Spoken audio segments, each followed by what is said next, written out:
எல்லாம் வெல்ல பார்வதி பரமேஸ்வரனுடைய திருத்தாள்களை பணிந்து வணங்கி, சிவாச்சாரிய பெருமக்களே, ஆலய அறங்காவலர்களே,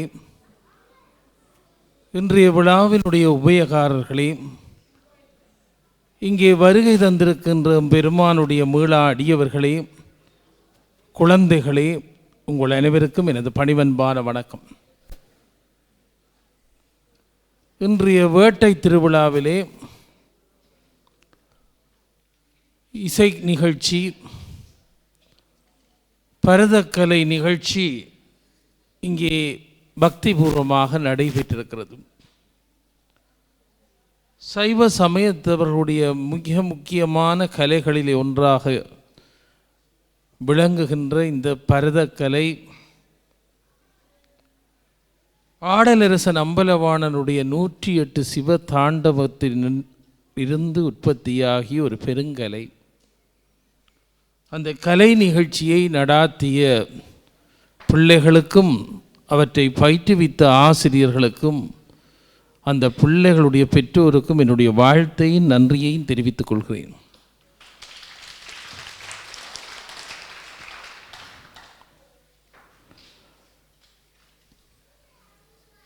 இந்த ஆண்டு மகோற்சவத்திலே காலை திருவிழாவிலும் மாலை திருவிழாவிலும் ஆத்மீக வாழ்க்கை பற்றி சைவ சமயத்தவர்களுடைய வாழ்வியல் தொடர்பான சில விடயங்களை பற்றி சிந்திக்கின்ற வாய்ப்பு எனக்கு கிடைத்தது. அந்த வாய்ப்பினை தந்த தெய்வங்களுக்கு நன்றியை தெரிவித்து மகிழ்கிறேன். பெரியோர்களே, தாய்மார்களே, ஒவ்வொரு நாளும் சில விடயங்களை பற்றி சொல்லுகின்ற போதெல்லாம் இங்கே வருகின்ற தாய்மார்களும் இங்கே இருக்கின்ற சில இளையவர்களும் இல்லற தர்மத்தை பற்றி பேசுங்கள், இல்லற தர்மத்தை பற்றி பேசுங்கள் என்று கேட்கிறார். வாழ்க்கையிலே மிக முக்கியமான அறங்களிலே ஒன்று இல்லறம். திருமணம் செய்து வாழ்கின்றவர்களை அறம் என்றுதான் சொன்னார்கள், இல்லறம் என்று. இல்லறம் ஒரு நல்ல அறம். அதனாலே தான் சைவ சமயத்தவர்களுடைய கடவுள்கள் எல்லாம் இல்லற தர்மத்தை விளக்கம் செய்வதற்குத்தான் பார்வதி பரமேஸ்வரன், ராதாகிருஷ்ணன், இப்படி எல்லா தெய்வங்களுமே அப்படி மனக்கோலத்திலே இருப்பது அதுதான். சைவ சமயத்தவர்களுடைய வாழ்நாளிலே மணவாழ்வு என்பது ஒரு தனித்துவமானது. சிவபெருமானுக்கும் பார்வதிக்குமே கோயில்களிலே திருக்கல்யாணம் வைத்து திருக்கல்யாணத்தினுடைய மேன்மையை நாங்கள் போற்றுகின்ற வழக்கம் உண்டு. பூங்காவனம் என்று கோயில்களிலே வைக்கிறோம். ஏன் அந்த பூங்காவனத்தை வைத்து மணக்கோலத்திலே பார்வதியும் பரம்பொருளாகிய சிவபெருமானுக்கு தலப்பாகட்டி மணவரையிலே கொண்டு வந்து இருத்தி புரோகிதர்கள் இருந்து வேதம் சொல்லி திருமணத்தை செய்து வைக்கின்ற ஒரு பாரம்பரியம் கோயிலே உண்டு. அந்த பாரம்பரியத்துக்கு அமையத்தான் பார்வதி பரமேஸ்வரனுக்கு எப்படி திருமணம் நடக்கிறதோ அதே போலத்தான் எங்களுடைய சமுதாயத்திலே பெண்களுக்கும் ஆண்களுக்கும் திருமணம் செய்து வைப்பார்கள். இப்போ எல்லா நாட்டிலேயும் திருமண வீட்டுக்கு மணவரை இருக்கிறது. இங்கேயும் மணவரை வந்து விட்டது. யாழ்ப்பாணம், மட்டக்களப்பு, திருவண்ணாமலை எங்கும் மணவரை இருக்கிறது. இந்த மணவரையிலே மணமகன் மணமகள் வந்து உட்கார்ந்தவுடனே அவர்களுடைய கைக்கு தண்ணீர் ஊற்றி கைகளை கழுவுவார்கள். இப்படி தான் நீராடி விட்டு வந்தாலும் இந்த கைக்கு தண்ணீர் ஊற்றுவார்கள். சில பேருக்கு கையில் தண்ணீர் ஊற்றின உடனே அவர்கள் தீர்த்தம் வந்து குடித்து விடுவார். தீர்த்தம் குடித்து பழக்கம். திருப்பி குருக்கள் கொடுப்பார், கையை கழுவுங்கோ. அப்போ இல்லற தர்மத்திலே இணைய போகின்றவர்களை கொண்டு வந்து கடவுளாகத்தான் நிறுத்துவார்கள். பார்வதி பரமேஸ்வரனாகத்தான் திருமண கோலத்திலே சைவ தமிழர்கள் இருத்தி அவர்களுக்கு காப்பு கட்டி அவர்களுக்கு தெப்பை போட்டு இதெல்லாம் செய்வார். இப்பவும் எல்லாரும் இந்த தெற்பையை பற்றி கேட்கிறார்கள், பிள்ளைகள் கேட்கிறார்கள். தெற்பை ஏன் போடுகிறார்கள்? தெற்பை ஒரு புல்லில் தானே போடுகிறார்கள். தெற்பையை பற்றி தேவி பாகவதத்திலே அழகாக எடுத்துரைத்திருக்கிறார்கள். ஆற்றங்கரைகளிலே தான் இந்த தெற்ப புல்லு முளைக்கும். இந்த தெற்ப புல்லுக்கு மாபெரும் சக்தி உண்டு. தெற்பை புல்லை வைத்துக்கொண்டு பாதை கண்டுபிடிக்கலாம். ஞானிகள் மகான்கள் எல்லாம் ஒரு தெற்பை புல்லை பிடுங்கி அந்த தெற்பை புல்லை 2 கரையும் பிடித்து கொண்டு நடந்தால் நீரூற்றிருக்கின்ற இடத்திலே தெற்பை புல்லை அப்படியே வளை. கிணத்துக்கு நிலையம் எடுப்பதெல்லாம் முந்தி அப்படித்தான். தெற்பை புல்லை பிடுங்கி அந்த தெற்பை புல்லை இந்த 2 கையிலையும் பிடித்து கொண்டு நடந்தால் ஊற்றிருக்கின்ற இடத்திலே அந்த தெற்பை புல்லு அப்படியே குத்துக்கரணம் அடிக்கும். நீங்கள் செய்து பார்க்கல. மிகப்பெரிய சக்தி வாய்ந்ததான் தெற்பை புல்லு. இந்த தெற்பை புல்லை அபிஷேகத்துக்கு திருவிழாவுக்கெல்லாம் கையிலே அணிகிறோம். அந்த புனிதமான தெற்பை புல்லை அணிவதற்கு முதல் கைகளுக்கு தண்ணீர் ஊற்றி கழுவுகின்ற ஒரு பாரம்பரியம் கோயிலே உண்டு. ஏனென்றால் தெற்பயங்களை முதல் மன்னிக்க வேண்டும். ஏனென்றால் அது சக்தியினுடைய ஒரு வடிவம். அப்போ புனிதமான தெற்பையை அணிவதற்கு முதல் கைகளை கழுவி அந்த தெற்பை அணிவார்கள். இந்த தெற்பை என்னவென்று சொன்னால், நாங்கள் சொல்லுகின்ற செய்திகளை எல்லாம், நாங்கள் சொல்லுகின்ற விடயங்களை எல்லாம், எங்கள் வழிபாடுகளை எல்லாம் அப்படியே கொண்டு போய் அப்படியே கொடுக்கக்கூடியது தெற்பை. அதனாலே தான் பெரிய கும்பாபிஷேகம் எல்லாவற்றுக்கும் கும்பத்திலே வைத்த நீர், கும்பத்திலே வைத்த விடயங்களை அப்படியே கும்பத்தை தொட்டு கடவுளை தொடுவார்கள்.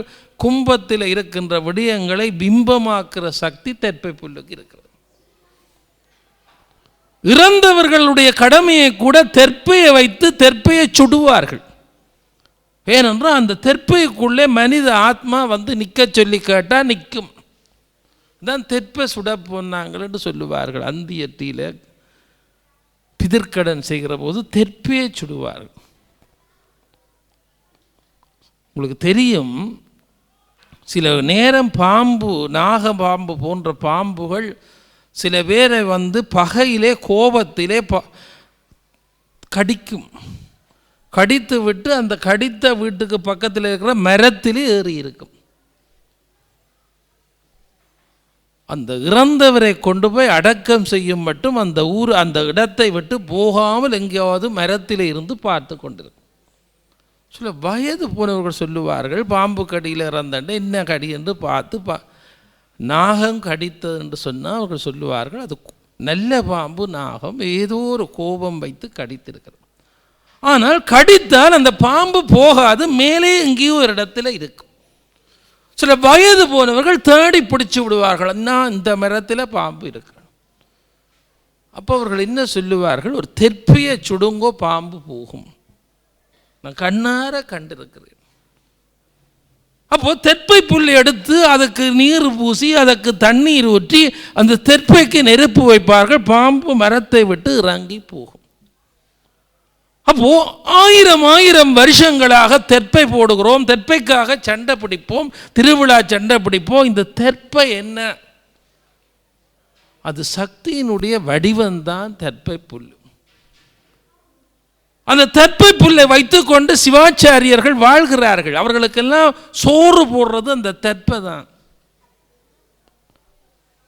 அந்த தெற்பை புல்லுக்கு மகத்துவம் உண்டு. அந்த தெற்பையை கொண்டு வந்து இந்த மணக்கோலத்தில் இருக்கிற மணமக்களுக்கு போட்டு கையெல்லாம் கழுவி தெற்பை போட்டு பார்வதி பரமேஸ்வரனாக அவர்களை அந்த இடத்திலே இருத்தித்தான் திருமணம் நடக்கிறது. இந்த திருமண வீட்டிலே பல சடங்கு சொல்ல நேரம் இல்லை. தாலி கழுத்தில் ஏறிய பின்னாலே இந்த திருமண வீட்டிலே ஒரு சடங்கு செய்கிறார்கள். நீங்கள் எல்லாம் அவதானித்திருப்பீர்கள். இந்த மணமக்கள் தாலி கட்டு முடிந்த உடனே இந்த புரோகிதர்கள் என்ன செய்வார்கள், முகம் பார்க்கிற கண்ணாடியை மாப்பிள்ளையிட்ட கொடுப்பார். மாப்பிள்ளை இருக்கா பார்க்க சொல்லி அவர் பார்ப்பார். வடிவாத்தான் இருக்கிறார், தலைப்பா எல்லாத்தோடையும் சும்மா போய்க்க அப்படி போயிடாது ரோட்டால். திருமண வீட்டில் தான் மாப்பிள்ளை தலைப்பா எல்லாம் போட்டு பொட்டெல்லாம் வச்சு அப்படி இருப்பார். அந்த காட்சியை பார்த்த உடனே மணமகள்கிட்ட கொடுப்பார்கள், இந்த காட்சியை பாருங்கள். மணமகள் பார்ப்பாள். அவள் இவ்வளவு நாளும் கழுத்தில் போட்ட சங்கிரி, எத்தனையோ விதமான மாலை போட்டிருந்தாலும் இப்போ தாலி கட்டி இருக்கிறது. ஒரு வேலி ஒன்று போடப்பட்டிருக்கு, அதுதான் தாலி. தாலி என்ற சொல்லுக்கு தமிழில் பனை ஓலை என்றுதான் பொருள். நீங்கள் அகராதியை எடுத்து பாருங்கள், தாலி என்றால் பனை ஓலை என்றுதான் எழுதியிருக்கிறார். ஒரு காலத்திலே மஞ்சளை கட்டி ஓலையிலே பின்னி தாலி கட்டியதாக ஒரு இலக்கியம் உண்டு. இப்போ எல்லாம் பவுனில் கட்டுகிறார்கள். சந்தோஷத்தில் ஆசையில் 25-30 பவுனில் கட்டுறது, அதை வீடியோவில் பெருப்பிச்சு சிறப்பிச்சு காட்டுறது, எல்லாமே தாலிக்குத்தான் முக்கியத்துவம். ஆனால் இந்த தாலி இருக்கிறத, இந்த தாலி கழுத்தில் ஏறிய பின்னாலே ஒரு வேலி போடப்படுகிறது என்பது உண்மை. அதை கண்ணாடியிலே பார்த்து, அதே கண்ணாடியிலே உச்சியிலும் குங்குமம் போட்டு விடுவார்கள். தாலி கட்டு முடிந்தோடனே மணமகனை கொண்டு குங்குமம் போட்டு விடுவார். இந்த உச்சி குங்குமம், நெற்றியிலே வைக்கின்ற சந்திரனை போன்ற குங்குமம் ஒரு பெண்ணுக்கு பார்வதி கடாட்சி. அதுதான் செல்வத்தை தேடித்தரும், அதுதான் வீட்டில் நிறைவை தேடித்தரும். அது ஒரு நாளும் குறுக்கி விடாதீர்கள். உங்களை கும்பிட்டு கேட்குறேன், சைவத்தினுடைய பெரிய அடையாளம் அதுதான். அதுக்கு இருக்கிற சக்தி உங்களுக்கு தெரியாது, பெரிய சக்தி, அதை பற்றி பேசி முடிக்க முடியாது. இப்போ 2 பேரையும் ஒரு கண்ணாடியிலேயே உங்களுடைய இந்த கோலத்தை பாருங்கள் என்று குருக்கள் சொல்லுவார். 2 பேரும் ஒரு கண்ணாடியில் முகத்தை பார்ப்பார்கள், சோடியாக இருக்கிற காட்சி. இப்போ அடுத்ததாக என்ன சொல்லுவார்கள் என்றால், இருவரும் உங்களுடைய கண்களை இந்த கண்ணாடியிலே பாருங்கள். இப்போ 2 பேரும் ஒரே கண்ணாடியில் தங்களோட கண்களை பார்த்தா அந்த கண்ணுக்குள்ளே 2 பேரும் சோடியாக இருக்கிற காட்சி தெரியும். இப்போ ஒரு சத்தியம்தான் இந்த கண்ணாடியை காட்டி வாங்குறது. இந்த காட்சியை வாழ்க்கையிலே மறந்து போகாதீர்கள். இப்போ இது பல பேருக்கு இப்போ விளக்கம் தெரியாமல் கண்ணாடி எப்படி கொடுத்தோன்னே சீப்பு, சோப்பு, ஷாம்பு போத்தில், பவுடர் எல்லாம் கொடுப்பார். இதெல்லாம் மங்கள பொருள். அதில் வேறு கண்ணாடி என்பது சத்திய பொருள். கண்ணாடி ஒரு சத்திய பொருள். நாங்கள் போய் கண்ணாடிக்கு முன்னாலே நின்றால் நாங்கள் தான் தெரியும், எங்களை உள்ளபடி காட்டும். பவுடர் போட்டுட்டு கண்ணாடிக்கு முன்னால் நின்றால் கொஞ்சம் வெள்ளையாக தெரியும். அதுக்காக அள்ளி பவுடரையே தலை முழுக்க போடல, கண்ணாடியே கோமாளியாக காட்டும். அப்போ கண்ணாடிக்கு என்ன வேலை? உள்ளதை உள்ளவாறு காட்டுதல். அப்போ கண்ணாடி விலத்தி காட்டாது, வேடிக்கையாக காட்டாது, நிற்பவரை அப்படியே காட்டுகின்ற சக்தி கண்ணாடிக்கு உண்டு. கண்ணாடி எங்களுடைய வழிபாட்டிலே மிக முக்கியமானதான. வீடு குடிவுதலுக்கு ஒரு கண்ணாடி கொண்டு போவார். கோயில் கும்பாபிஷேகத்திலேயே சுவாமியே கண்ணாடியிலே பிம்பமாக பார்ப்பது. அதனாலே பெல்ஜியத்திலிருந்து கண்ணாடி வந்ததில்லை. 1000 ஆண்டுகளுக்கு முன்னாலேயே கண்ணாடி தோத்திரங்களில் சொல்லப்பட்டிருக்கு, வேதத்திலே சொல்லப்பட்டிருக்கு. அப்போ இந்த கண்ணாடியை ஏன் கல்யாண வீட்டிலே திருமண வீட்டிலே காட்டுகிறார்கள் என்றால் அது ஒரு சத்தியம் வாங்குகிற நிகழ்ச்சி. இந்த காட்சியை இதுவரும் மறந்து விடாதீர்கள். யார் சார்பில் மறந்து விடாதீர்கள்? பார்வதி பரமேஸ்வரன் சாட்சியாக, வேத பிராமணர்கள் சாட்சியாக, கோமாதா சாட்சியாக, சுமங்கலி பெண்கள் சாட்சியாக, இந்திராதி தேவர்கள் சாட்சியாக, அருந்ததி சாட்சியாக, விருட்சங்கள் சாட்சியாக, பூமாதேவி சாட்சியாக இந்த காட்சியை மறந்து விடாதீர்கள். எத்தனை பேரை சாட்சியை கூப்பிட்டு பொம்பளை பிள்ளையை சேர்த்து வைக்கிறார்கள். அதுக்கு பிறகு என்ன செய்கிறார்கள்? இதோடு முடிக்கிறார்களா? வாழ்க்கையிலே அனுபவப்பட்டவர்களை கூப்பிட்டு தம்பதிகளாக இருக்கிறவர்களை முதல் அருகரிசி போட விடுகிறார்கள். இந்த அருகரிசியை நேற்றும் ஒரு அம்மா வந்து கேட்டால், கீழே இருந்து போடுறதோ மேலே இருந்து போகிறதோ. சில நேரம் இப்போ வீடியோக்காரரை தான் கேட்டு செய்கிறார்கள். அவர்கள் சொல்லுவார்கள், இஞ்ச முகத்தை பார்த்தோண்டு அங்கே போடும்,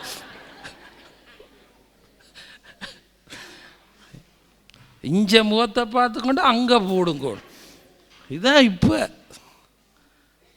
அப்போ இந்த அருகரிசி போடுகின்ற போதெல்லாம், இந்த அருகரிசி போடுகின்ற போது அருகு அழியாத அருகையும் அரிசி லட்சுமியையும் சேர்த்து போடுகின்ற போதெல்லாம் தலையில இருந்து போடுவார். அதான் விதிமுறை. காலில் இருந்து செய்கிற கிரியைகள் எப்போ செய்கிறேன்னு உங்களுக்கு தெரியும். காலில் செய்கிற கிரியைகள் எப்போ? கண்ணை மூடின அப்புறம் தான் காலில் இருந்து அபிஷேகம். காலில் இருந்து உயிரோடு இருக்கிற போதெல்லாம் தலையில் இருந்து தான் வாழ்த்துக்கள். அது பல நூல்களில் எழுதி வைத்திருக்கிறார்கள். சில பேர் பிழையாக போடுகிறார்கள். அது தெரியாமல் செய்வதனாலே தப்பு இல்லை. ஆனால் தெரிந்துட்டால் அதன்படி நடவுங்க. இந்த அருகரிசி எல்லாம் போட்டு இவர்கள் எல்லாம் வாழ்த்துவார்கள்.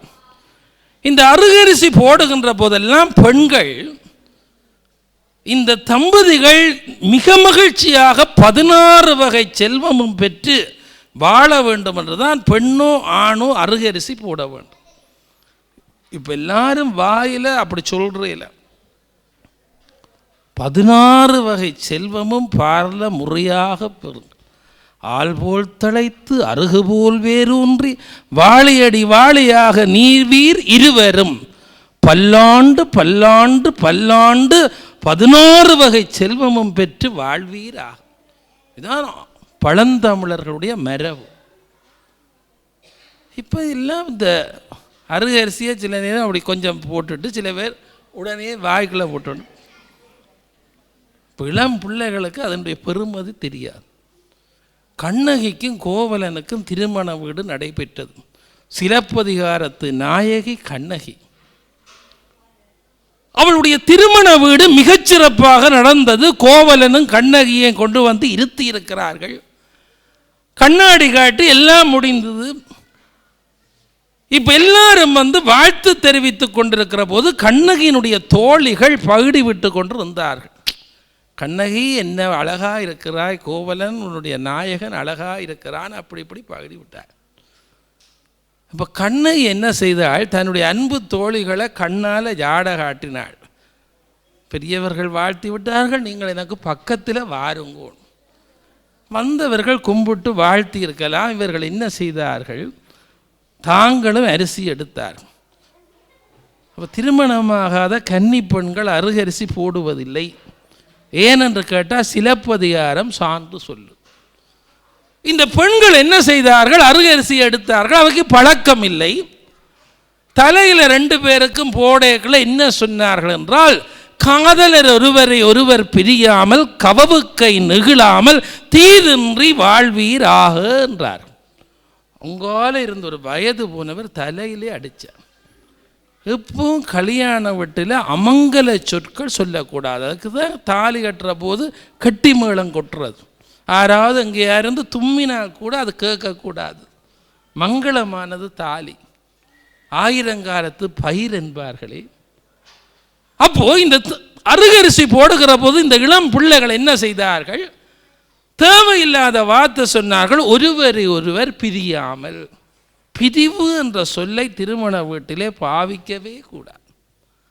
காதலர் ஒருவரை ஒருவர் நெகிழாமல் காதலர் ஒருவரை ஒருவர் பிரியாமல் கவவுக்கை நெகிழாமல் தீதின்றி வாழ்வீராக. தீமை என்பது துன்பமானது. அதை திருமண வீட்டிலே சொல்லக்கூடாது. அப்போ திருமண வீட்டிலே நாவிலே இருந்து வருகிற வாழ்த்தெல்லாம் அமங்கல சொற்கள் பயன்படுத்தாமல் மங்கள சொற்களாலே பயன்படுத்த வேண்டும். நான் மாணவனாக யாழ்ப்பாணம் இந்து கல்லூரியில் இருக்கின்ற போது ஒரு வாழ்த்துப்பா எழுத வேண்டிய தேவை ஏற்பட்டது. என்னுடைய ஆசிரியர், தமிழ் ஆசிரியர்கிட்ட கொண்டு போய் கொடுத்தேன், வாழ்த்துப்பா எழுதித்தாருங்கோ. அவர் சொன்னார், இல்லை நீங்களே எழுதுங்கோ, நான் திருத்தித்தார். அப்போ நான் ஒரு வாழ்த்துப்பாவை எழுதினேன். அட்வான்ஸ் லெவல் படிக்க அவர் அந்த வாழ்த்துப்பாவில் 16 பிழை இருக்குன்னு வட்டம் போட்டு தந்தார். முதலாவது பந்தியே பிழை என்றார். என்ன? வழங்கப்பட்டது என்று எழுதினேன். ஒரு பட்டது என்று ஒரு மங்கள வாழ்த்துப்பாவில் வரக்கூடாது. வழங்க பெற்றது என்று எழுது. வழங்கப்பட்டது என்றால் பட்ட மரம் என்ன? முழுவியலத்துக்கு நல்லதா? அப்போ மங்களமான திருமண வீட்டிலே ஒரு வாழ்த்துப்பாவை கொடுக்கின்ற போது இது இன்னாருக்கும் இன்னாருக்கும் திருமணம் நடைபெற்ற அன்று வழங்கப்பட்டது என்று எழுதுவது தவறு என்றார். அதுக்கு தான் அவர் சொன்னார், கண்ணகிக்கு திருமண வீட்டில் இப்படி ஒரு பிழை நடந்தது. அப்போ அந்த கன்னி பெண்கள், அனுபவம் இல்லாத பெண்கள் என்ன செய்தார்கள், ஒருவர் பிரிஞ்சு போடாதேங்கோ, உங்களுக்குள்ள தீமை வரக்கூடாது. கல்யாணம் விட்டு மணவரையில் சொல்லுற வசனமா. இப்போ அரிசி எடுத்து உங்களுக்கு நெருப்பு காய்ச்சல் வராமல், உங்களுக்கு தை போயிட்டு வராமல், உங்களுக்கு இன்ன வருத்தம் வராமல், இது ஏன் தீமையை நினைப்பான்? இப்போ அன்றைக்கு திருமண வீட்டில் நீங்கள் ஒருவர் பிரியாமல், டிவோர்ஸ் எடுக்காமல் இப்படி சொல்லி விட்டுட்டார்கள் இளம் பெண்கள். கண்ணகியினுடைய வாழ்க்கையில் குழப்பம் வருது. திருமண வீட்டிலேயே அங்கே நின்ற வயது போன ஒருவர் தலையை தட்டி இந்த கன்னி பெண்களை கூப்பிட்டு, உங்களுக்கு பழக்கம் இல்லாவிட்டால் வணக்கம் என்று சொல்லிவிட்டு போங்கள், இதேன் இப்படி சொற்களை சொன்னீர்கள் என்று கேட்டார். பாருங்கள், திருமண வீடு வாழ்த்து வணக்கம் எல்லாம் எவ்வளவு எங்கள் மூதாதையர்கள் மிக கவனமாக பார்ப்பார்கள், மிக கவனமாக பார்ப்பார். திருமண வீட்டுக்கு கருப்பு உடுப்போடு போகக்கூடாது என்று எங்கள் முன்னோர்கள் சண்டை பிடித்திருக்கிறார்கள். ஏனென்றால் கருப்பு மங்களத்துக்கு எதிர். அப்போ திருமண வீட்டுக்கு இன்ன நிறத்தில் உடுப்பு என்றெல்லாம் முன்னோர்கள் பெரிய பட்டியல் போட்டிருக்கிறார்கள். இன்றைக்கு எல்லாமே எங்களை விட்டு போய்விட்டது. இப்போ இன்றைக்கு சைவ தமிழர்களுடைய உடுப்பே போடுற இல்லை, பாகிஸ்தான் கோஸ்டியும் போடுகிறார். சைவ தமிழர்களுடைய திருமண வீட்டுக்கு பாகிஸ்தான் உடுப்பு மணமகன் போட்டு கொண்டு வர்றான். என் வாயை கல்யாணம் முடிக்கிறோம், யாழ்ப்பாணத்து தமிழரை முடிக்கிறோம். போடுற உடுப்பு ஆந்திரா, பாகிஸ்தான், ஹைதராபாத். நேஷனலில் ஹைதராபாத் உடுப்பு போடுகிறார்கள், பாகிஸ்தான் உடுப்பு போடுகிறார்கள். அது பெரிய பரிதாபம். எங்களுக்கென்று சில பாரம்பரியங்கள் அடையாளங்கள் இருக்கிறது, அதையெல்லாம் தொலைக்கிறோம். இப்போ கண்ணகி அந்த துன்பம் பாருங்கள். கண்ணகி கோவலன் கண்ணகியை விட்டு கொஞ்ச நாள்ல மாதவியிடம் ஆடல் நங்கி ஆகிய மாதவியை ஆசைப்பட்டு போய்விட்டான். கண்ணகி தனித்து இருக்கிறாள். கண்ணகியினுடைய உறவினர்கள் எல்லாம் கவலைப்படுகிறார்கள். கோவலனும் கண்ணகியும் பிரிந்திருக்கிறார்கள் என்று கவலைப்படுகிறார்கள். அப்போ கவலைப்படுகின்ற போதெல்லாம் தோழிகள் போகிறார்கள், கண்ணகி கண்ணகி கவலைப்படாது, உன்னை நினைச்சு நாங்களும் ரொம்ப கவலைப்படுகிறோம், வா அடுத்த பட்டணத்திலே கோவலன், அடுத்த ஊரிலே கோவலன் மாதவி வீட்டில் இருக்கிறான், போய் கூட்டிக் கொண்டு வருவோம், வா. கண்கண்ட தெய்வம் வரும், நீங்கள் போங்கள் போங்கள் என்று திருப்பி அனுப்புகிறார். இப்போ வாழ்க்கையிலே பாருங்கள், ஒரு திருமண வீட்டினுடைய இல்லற தர்மத்திலே வாழ்த்து கூட மிக முக்கியமானது. வாழ்த்து கூட மிக முக்கியமானது. வாழ்த்த வேண்டியவர்கள் கட்டாயம் வாழ்த்த வேண்டும். அப்படி திருமணம் நடைபெற்று எல்லா காரியங்களும் நடைபெற்று இந்த திருமண வீட்டு சடங்குகளில் எங்களுக்கு இருக்கின்ற சில சம்பிரதாயங்கள், சில ஒழுங்குகள் எல்லாம் அவங்களுடைய சமயத்தோடு தொடர்பட்டவை. இன்றைக்கெல்லாம் எங்களுடைய வாழ்க்கையில் இன்றைக்கு எல்லாமே குழப்பி விட்டோம், பொருள் தெரியாமல் குழப்பி விட்டோம். ஒரு காலத்திலே ருதுவான பெண், பக்குவப்பட்ட பெண், அந்த பெண்ணுக்கு ஒரு சடங்கு செய்வார்கள், அதுக்கு சாமத்திய சடங்கு, இன்றைக்கு இன்னெல்லாம் பெயர் சொல்லுகிறோம், பூ புனித நீராட்டு விழா.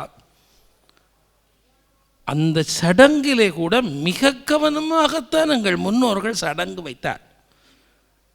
தாய் மாமன் கூட பிறந்த தன் தாயோடு கூட பிறந்த சகோதரன் அல்லது தாய் மாமன் முறையானவனை கூப்பிட்டு தண்ணீர் ஊற்றி விட்டு பின்னாலே பெண்கள் தான் அந்த நீராட்டு கடமைகள் எல்லாம் செய்து முடித்து தங்கள் பிள்ளை பெரியவளாகி இருக்கின்றாள் என்ற செய்தியை உறவினர்களுக்கு அறிவித்து, அவள் பருவமடைந்து விட்டாள், இனி அவள் பக்குவத்துக்குரிய பெண் என்று அவளோடு சேர்ந்தவர்களுக்கு அந்த செய்தியை சொல்லி அவளை ஆளாக்குவதுதான் எங்களுடைய சாமத்திய சடங்கு.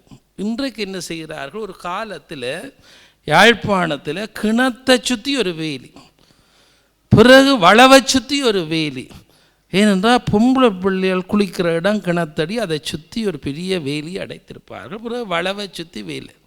ஆறாவது வண்டிலே அந்த ஒழுங்கையால் போனால் இடடாண்டு சொல்லுவார்கள். ஏன் தச்சையெல்லாம் அங்கட பிள்ளைகள் குளிச்சு வண்டிப்பார்.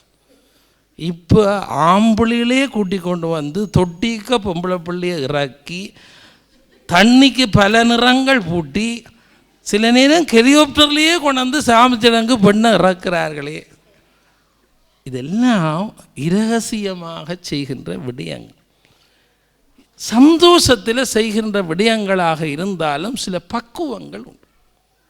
அந்த பக்குவங்களை நாங்கள் தொலைக்கக்கூடாது. இன்றைக்கெல்லாம் யாழ்ப்பாணத்திலே மிக கவலையாக இருக்கும். எல்லா ஆடவர்களும் குளிக்க பார்க்குற தொட்டிக்கு பக்கத்திலே நிற்பார்கள். வீடியோ எடுக்கிற தம்பி, படம் எடுக்கிற தம்பி, நிலப்பாவாடை விதிக்கிற தம்பி, நிறைய ஆம்பளை பிள்ளையெல்லாம் சாமத்திய சடங்கை செய்கிறார்.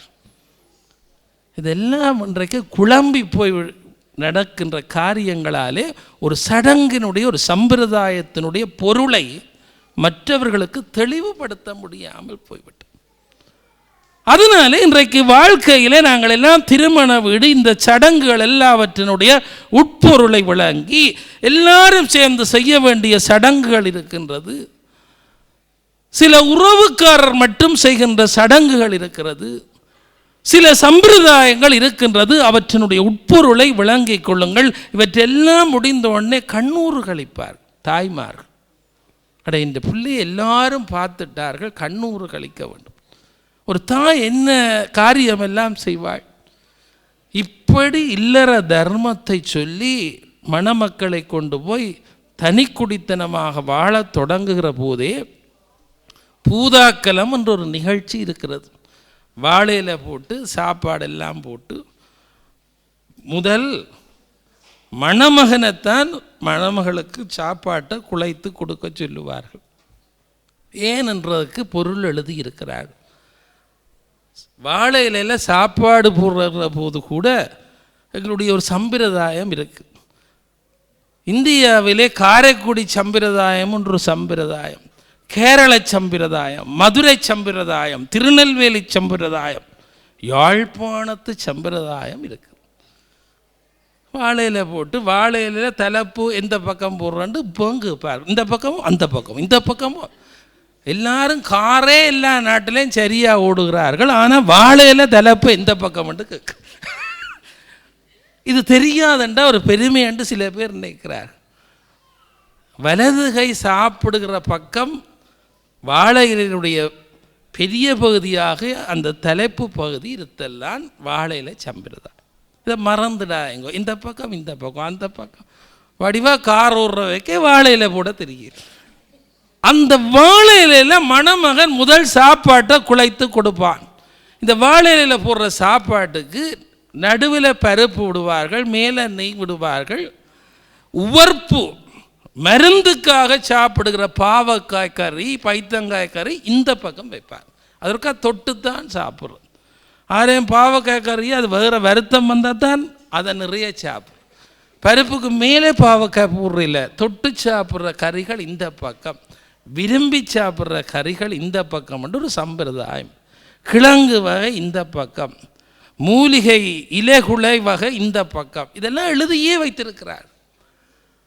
இப்போ மணமகன் என்ன செய்வார்? அந்த சம்பிரதாயத்திலே போடப்பட்ட சாப்பாட்டிலே தனக்கு விருப்பமானதைத்தான் முதல் எடுத்து கூட குழைப்பார்.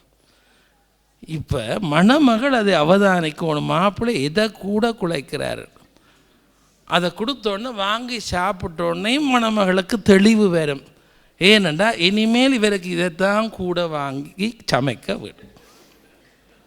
இதே போல சாப்பாட்டிலேயே இல்லற தர்மத்திலே உடன்பாட்டை ஏற்படுத்தி அதுக்கு பிறகு என்ன செய்வார்கள்? தனி குடித்தனம் போவதுக்கின்ற போது நாள் கடைக்கு அனுப்புகிற ஒரு சம்பிரதாயம் இருக்கு. கடையில் போய் உடுப்புகள், புடவைகள், பொருட்கள் வாங்குவது. அப்போ மாப்பிள்ளை பொம்பளைகிட்ட கேட்பார், என்ன சேலை வாங்குறது? பொம்பளை நீங்களே எடுத்து தாங்கோ. முதல் நாள் அப்படித்தான் சொல்லுகிறார்கள். இதெல்லாம் உனக்கு எப்படி தெரியும்? நீ தனியால் உனக்கு எப்படி தெரிய வேண்டாம்? என்ன கேள்வி கேளாயங்கோ, எல்லாத்தையும் பார்த்து கொண்டிருக்க. இப்போ தற்செயலாக இந்த மணமகள் இந்த நிறத்தை எடுத்து தாருங்கள் என்று வாங்கி கொடுத்து விட்டால் அவன் தனியாக இப்போ கடைக்கு போனாலும் அந்த பச்சையிலே ஒரு அந்த பச்சையை எடுங்கொள்வான். ஏண்டா அவனுக்கு என்னண்டா இந்த மனைவி முதல் விரும்பின இந்த நிறம்தான். சில நேரம் மனைவியே பேசுவாள், 10 பச்சை இருக்குது ஏன் வாங்கிட்டு. இவன் நினைப்பென்ன, இந்த திருமணமாகி முதல் கண்ட காட்சி. இவ்வளவு மகிழ்ச்சியான இந்த சம்பிரதாய பூர்வங்கள் ஒரு மிக முக்கியமான யாழ்ப்பாணத்திலே வேட்டை திருவிழா இப்படி நடக்கும். நீர்வேலி கந்தசுவாமி கோயில் என் தந்தையனுடைய ஊர்.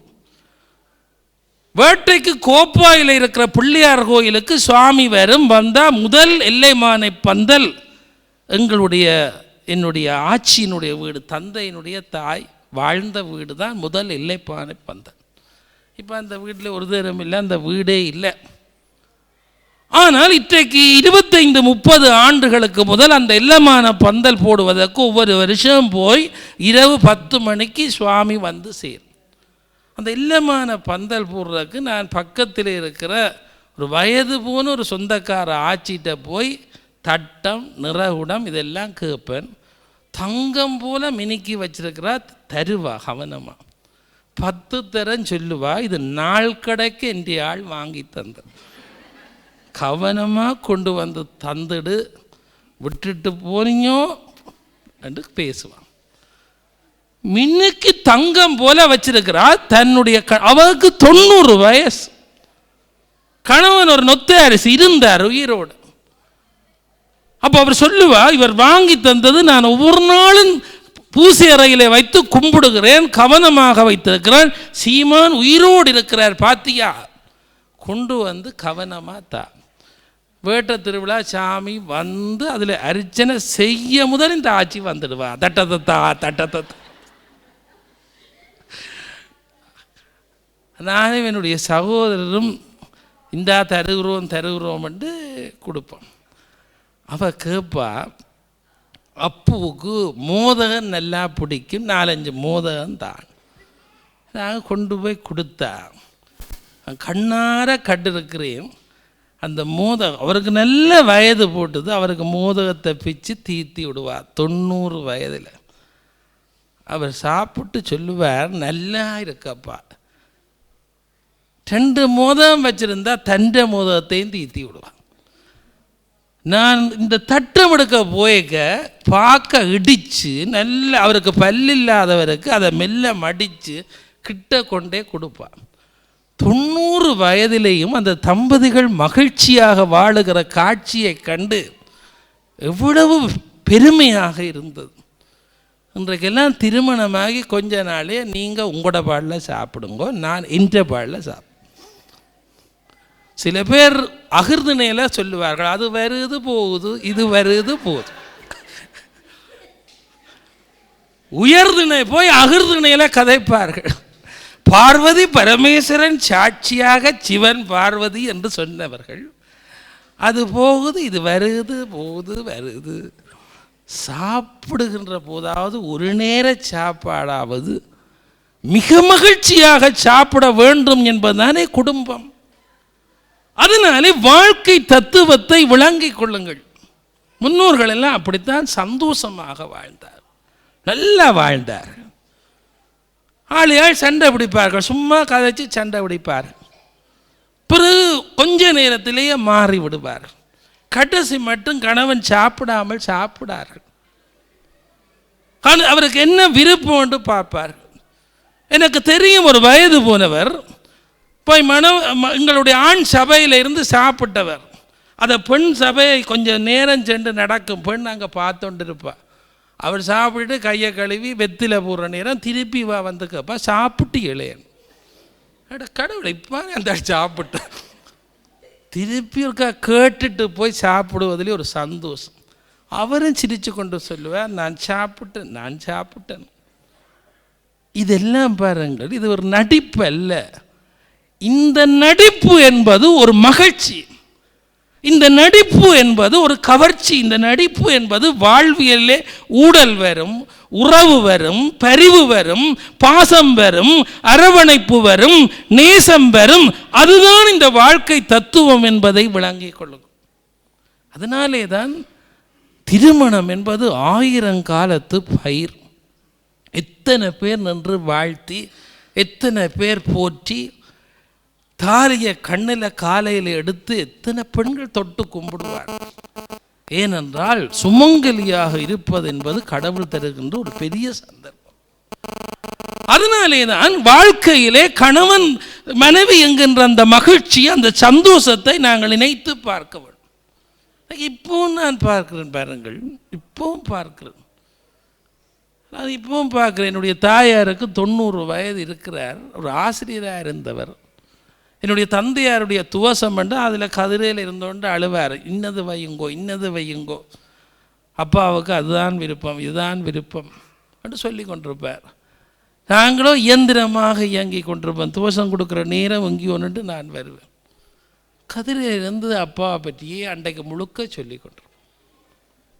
அப்போ நான் பார்க்கிறேன், எப்படி அந்த முன்னோர்கள் வாழ்ந்தார்கள், எப்படி வாழ்ந்தார்கள், எப்படி மகிழ்ச்சியாக வாழ்ந்தார்கள்.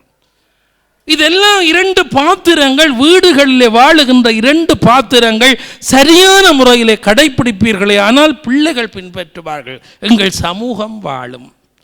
இதற்காகத்தான் கடவுள் நிலையிலே வைத்து மணமக்களை ஆராத்தி செய்து வாழ்த்தி போற்றி பெரியவர்கள் எல்லாம் இந்த பாக்கியத்தை பெறுவது. எங்களுடைய முதியோர் இல்லம் இருக்கிறது. 76 முதியோர்கள் இருக்கிறார்கள். ஒரு நாள் நான் முதியோர் இல்லத்திலே அடிக்கடி தங்குவேன். ஒரு நாள் விடிய 4:30 மணி. முதியோர் நேரத்துக்கு நித்திரையாலே எழும்பிடுவார்கள், பாவம். ஒரு நாள் 4:30 மணி ஒரு அம்மா தனியே கதைத்து கொண்டிருக்கிறா, ஒரு படத்தை பார்த்து பேசி கொண்டிருக்கிறான்னு ஆச்சரியமாக இருந்தது. நான் போய் அந்த அம்மாவுக்கு பக்கத்தில் போய் என்ன செய்கிறான்னு பார்த்தேன். தன் புருஷனுடைய படம், 25-30 வருஷத்துக்கு முதல் இறந்த கணவனை ஒரு பொலிட்டீன் பேக்கெட்டில் வச்சு புருஷன் படத்தை வச்சு தலைநீக்கில் வச்சிருக்கிறான். அதை எடுத்து காலமே, ஐயா உங்களை முதல் கும்பிட்டா தான் எனக்கு எல்லாம் நல்லது.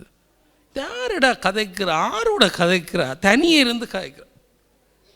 இப்போ நான் ஒளிச்சு நின்று பார்த்துட்டு அந்த ஆட்சிகிட்ட போய் கேட்டேன், யாரோடு தனியே இவ்வளவு நேரம் பேசினீர்கள்? ஐயா நீங்கள் கேட்டுக்கொண்டு நின்றீங்களோ அது அவரோட கதைத்தனா. அவர் செத்து 25 வருஷம் இப்போ என்ன காய்ச்ச நீங்கள்? விடிய அவரை பார்த்தால் எனக்கு ஒரு மகிழ்ச்சி என்றுட்டு உடனே சொன்னார், இப்போ என்ன ஆம்பிள்ளையர், அவற்றை தோற்றம் என்ன, அவற்றை வடிவு என்ன, அவர் நடந்து வந்தால் என்ன, இது எனக்கு தான் சொல்கிறான்ட்டு நான் போட்டேன். அப்போ ஆம்பளை என்பதை தன்னுடைய கணவனை இறந்த பின்னாலும் 25 ஆண்டுகள் இறந்த பின்னாலும் தலையணியிலே படத்தை எடுத்து வைத்து அதை சொல்லிக் கொண்டிருக்கிறது. அந்த தாயை பார்த்து எத்தனை வயது நிரம்பிய காலத்திலும் மனவாழ்வினுடைய மகிழ்ச்சியை பகிர்ந்து கொண்டது. அவர் அந்த அம்மா உடுவிலை சேர்ந்தவர். ஒரு நாள் திடீரென்று எனக்கு சொன்னார், ராத்திரி வந்து கூப்பிட்டவர், அவர் என்னை கூட்டி கொண்டு போகிறார் என்று சொன்னார். நான் பகுதி விட்டுட்டு போய்விட்டேன். உண்மையிலே ஒரு வருத்தம் இல்லை, திடீரென்று அவருடைய உயிர் பிரிந்தது. முதல் நாள் சொன்னார், அவர் வந்து ஏன் இருக்கிறார் வாண்டு கேட்கிறார். அதனாலே தான் வாழ்க்கை என்பது இன்பகரமானது. என்னதான் சின்ன சின்ன சச்சரவுகள் வீடுகளில் வந்தாலும் இல்லற தர்மத்தை பேணுங்கள், இல்லற தர்மத்தை பேணுங்கள். கண்ணகி வாழ்க்கையில நினைத்து கவலைப்படுகிறாள். நீலகண்டருடைய மனைவி நீலகண்டர் புரிது ஒரு பெண்ணுடைய வீட்டுக்கு போய் வந்து விட்டார். நீலகண்டருடைய மனைவிக்கு வேறு பெண்கள் வந்து சொன்னார்கள், உன்னுடைய கணவன் ஒரு வீட்டில் நிற்கிறான், அவர் வருவார், நீங்கள் போங்கள். திருநீலகண்டர் வந்தார். வளமை போல உபசரித்தாள், சாப்பாடு கொடுத்தாள். அறுசுவையோடு சாப்பிட்டு விட்டு நீலகண்டருக்கு மனச்சாட்சி வருத்தியது. அம்மா பெண்ணே, இன்றைக்கு ஒரு அசிங்கத்தை கழுவுவதற்காக கோயிலாலே வருகின்ற போது ஒரு வீட்டிலே பெண் எச்சில் பாத்திரங்களை கழுவி தண்ணீரை வெளியிலே ஏற்றினாள். அந்த எச்சில் தண்ணீர் என்னுடைய மேலே பட்டு விட்டது. எல்லாரும் அவளை திட்டினார்கள். அவள் வந்து, பெரியவரே பெரியவரே, இந்த கோலத்திலே தெருவாலே போகாதீர்கள், என்னுடைய வீட்டுக்கு வாருங்கள், இந்த அசிங்கத்தை கழுவிடுகிறேன் என்று இவர் உள்ளே போனார். அது பரத்தியர்கள் வாழுகின்ற வீடு. அசிங்கத்தை கழுவ போன திருநீலகண்டர் ஒரு நல்ல பண்பாளர், அங்கே நின்ற அழகான பெண்ணை கண்டவுடனே அவர் வீட்டுக்குள்ளே போய்விட்டார். இப்போ இந்த செய்தி பரவி விட்டது. நீலகண்டருடைய மனைவிக்கு சொன்னார்கள், பரத்தியர் வீட்டிலே நீலகண்டர் இருக்கிறார். ஒன்றுமே கதைக்கையில் வந்தார், உபசரித்தாள், சாப்பாடு கொடுத்தாள். நீலகண்டருக்கு மனச்சாட்சி சொன்னது சொன்னார். எதிர்பாராத விதமாக இன்றைக்கு ஒரு பிழை நடந்து விட்டது, உன்னிடம் மன்னிப்பு கேட்கிறேன். நீலகண்டருடைய மனைவி பேசாமல் இருந்தால், இவர் சாப்பிட்டோன்னா தாம்பூலம் மடித்து கொண்டு போய் கொடுத்தார். இப்போ நீலகண்டர் மன்னித்து விட்டாள் என்று கையை பிடித்தார். அந்த கையை உதறிய நீலகண்டருடைய மனைவி சொன்னாள், நீங்கள் சிவபெருமானை கும்பிட்டு கொண்டு இப்படி செய்யலாமா? அதனாலே சொல்லுகிறேன், இனிமேல் என்னை தொடக்கூடாது, உங்களோடு வாழ்கிறேன், ஆனால் என்னை தொடக்கூடாது என்றார். ஆதியாம் நீலகண்ட தளவுதாம் கொண்டார்வம் பேதிய ஆணை கேட்டு பெரியவர் பெயர்ந்து நீங்கி ஏதிலார் போல நோக்கி எம்மை என்றதனால் மற்றை மாதரார் தமை என்றன் மனத்திலும் தீண்டேன். திருநீலகண்டர் தன்னுடைய மனைவியினுடைய கையை நீட்டென்று சத்தியம் செய்தார். இந்த நான் கும்புற கடவுள் மீது ஆணையாக இனிமேல் எந்த ஒரு பெண்ணையும் மனதால கூட நான் நினைக்க மாட்டேன். ஒரே வீட்டிலே 4 சுவர்களுக்கு மத்தியிலே உண்டு வாழ்கிறார்கள், ஒருவரை ஒருவர் தொடாமல் வாழ்கிறார். எல்லாம் அறிந்த பரம்பொருளாகிய சிவபெருமானே அவர்களுக்கு விடிவு கொடுப்பதற்காக சோதனை செய்து அவர்களை மீண்டும் பழைய மகிழ்ச்சியோடு வாழ வைத்தான். இதை பெரிய புராணம் சொல்லுகிறது. ஆதியாம் நீலகண்ட தளவுதாம் கொண்ட ஆர்வம் பேதிய ஆணை கேட்டு. ஒரு பேத பெண் சொல்லுகிறாள், என்னுடைய மனைவிதானே சொல்லுகிறாள் என்று பொடி என்றிட்டு போகவில்லை. அந்த பெண்ணுக்கு சத்தியம் செய்து கொடுக்கிறாள், நான் செய்தது தப்பு தான், இனிமேல் இந்த பிழையை விட மாட்டேன். பேதிய ஆணை கேட்டு பெரியவர் பெயர்ந்து நீங்கி ஏதிலார் போல நோக்கி எம்மை என்றதனால் மற்றை மாதரார் தமை என்றன் மனத்திலும் தீண்டேன். நான் மனதால கூட அம்மா இனிமேல் ஒரு பெண்ணை பார்க்க மாட்டேன், என்னை மன்னித்து கொள்கின்றார் திருநீலகண்டர். 63 நாயன்மாரில் ஒருவராக சேக்கிழார் போற்றினார். ஏனென்றால் திருநீலகண்டர் கேட்ட மன்னிப்பு பெரிய மன்னிப்பு, அதுக்கு நீலகண்டருடைய மனைவி கொடுத்த மதிப்பு பெரியது. அதனாலே வாழ்க்கையிலே மன்னிப்பது, மகிழ்ச்சியாக வாழ்வது எல்லாமே மணமகன் மணமகளுடைய வாழ்விலே நாயகன் நாயகிலே தான் தங்கி இருக்கிறது. அந்த வாழ்க்கையை பேணுங்கள். உலகத்தினுடைய மிகப்பெரிய தர்மம் இல்லற தர்மம். அந்த இல்லற தர்மத்தை பேணி இந்த உலகத்திலே நல்ல கதியை அடையலாம், நல்ல வாழ்க்கை வாழலாம், நல்ல சந்ததியை உருவாக்கலாம். அந்த இல்லற தர்மத்தை பேணுங்கள். இந்த மேலை நாடுகளில் எல்லாம் இன்றைக்கு இந்த சில இடங்களில் இல்லற தர்மம் குழம்புகிறது. இது இங்கே மட்டுமல்ல, யாழ்ப்பாணத்திலும் இன்றைக்கு அதிகமான வழக்குகள், விவாகரத்து வழக்குகள் நீதிமன்றத்திலே நடக்குது. சில நேரங்களில் கோயிலில் வந்து எங்களுடைய ஆதரவற்ற குழந்தைகளை வளர்க்கின்ற இடத்துக்கு சில பெண்கள் வருவார்கள். விட்டுட்டு போய்விட்டார், என் பிள்ளையை சேருங்கள் என்று அழுவார். ஒன்றுமே அறியாத அந்த பிஞ்சு குழந்தைகள், அப்பா அம்மா உறவண்டு இருக்கிறீங்க, அப்பா விட்டுட்டு போட்டார், இந்த பிள்ளையை நீங்களே பாருங்கள். இப்போ இந்த பிள்ளைகள் எல்லாம் எவ்வளவு ஏங்குவார்கள். சின்ன வயதிலேயே விரக்திகள் உண்டாகிவிடும். அப்பா அம்மா செய்கின்ற பிழை ஒன்றும் அறியாத பிஞ்சு குழந்தை இடத்திலே விரக்தி உண்டாகிவிடும். சில பிள்ளைகள் என்னை கேட்பார்கள், எங்களோட அப்பா ஆர்? எங்களோட இல்லத்தில் இருக்கிற ஒரு பிள்ளை என்ன கேட்டாள், என் அப்பா ஆர்? உங்களுக்கு தெரியும், நான் 17 வருஷமாக இந்த இல்லத்தில் இருக்கிறேன், என் அப்பா ஆர்? எனக்கு தெரியாதம்மா. ஏன் அவர் விட்டுட்டு போயிருப்பார் என்று கேட்டார்.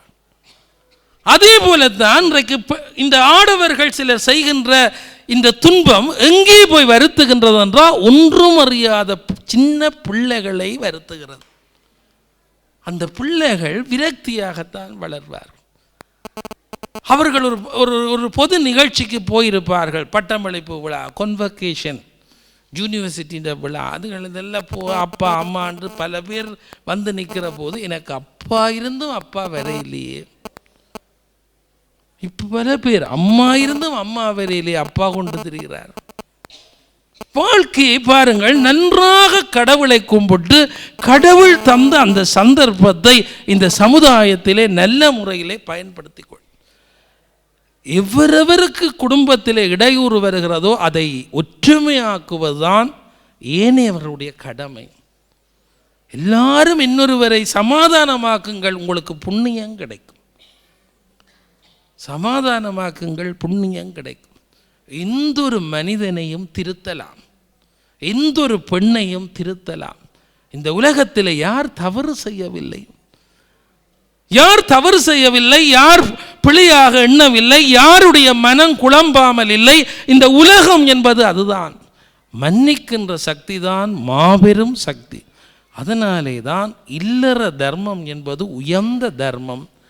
அதை வாழ்ந்து காட்டினார்கள்.